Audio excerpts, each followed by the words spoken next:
Alice, my darling.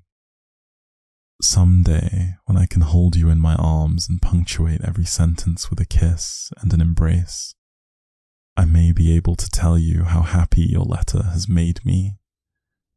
Happy and yet unhappy from the very strength of my longing to be with you. A longing not to be satisfied, it seems, to so distant a day. You love me, Alice, you say. Ah, yes, but could you know the intensity with which I worship you? You would realize that your strongest feelings are weak beside. You gave me no time to think, or to resist had I willed to do so. You took my heart captive at once. I yielded bravely, weak coward that I am, without a struggle. And how I'm glad of my full surrender. I would rather be your captive than another woman's king. You've made life a new thing to me, a precious and sacred trust. Will I love you tenderly and faithfully? Darling, darling, can you ask? You are my heart, my all, my life.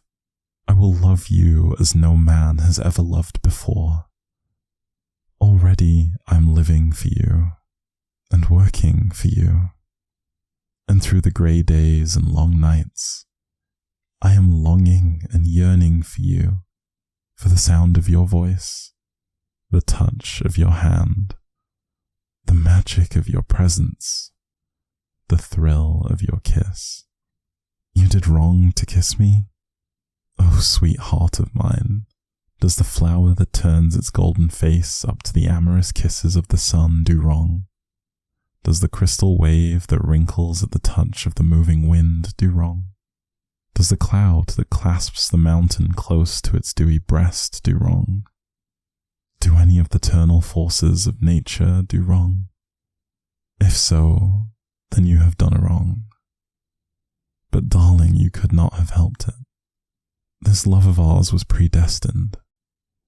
I had thought I loved you before, and I had. I loved Alice Ruth Moore, the writer of Violets, but how I love Alice Ruth Moore, the woman, and my queen. All the current of my being runs to thee. I am writing wildly, my dear, I know, but I am not stopping to think. My head has retired, and it is my heart and my pen for it. For your sake, I will be true and pure. You will help me to be this, for you are always in my thoughts. Last night, I started upon a rather new undertaking, a rather phase of action. I took your letter with me and read it as I drove downtown. It will give me heart, I said. It did, and I've never before had such brilliant success. It was at a dinner of the Savage Club. Artists, literateurs, scientists, where every man could do something. I was an honoured guest and held a unique position as the representative of a whole race. I took my turn with the rest, and, dear, is this egotism? Was received with wonderful enthusiasm. You were with me the whole time. You did not leave my thoughts. Alice, Alice, how I love you.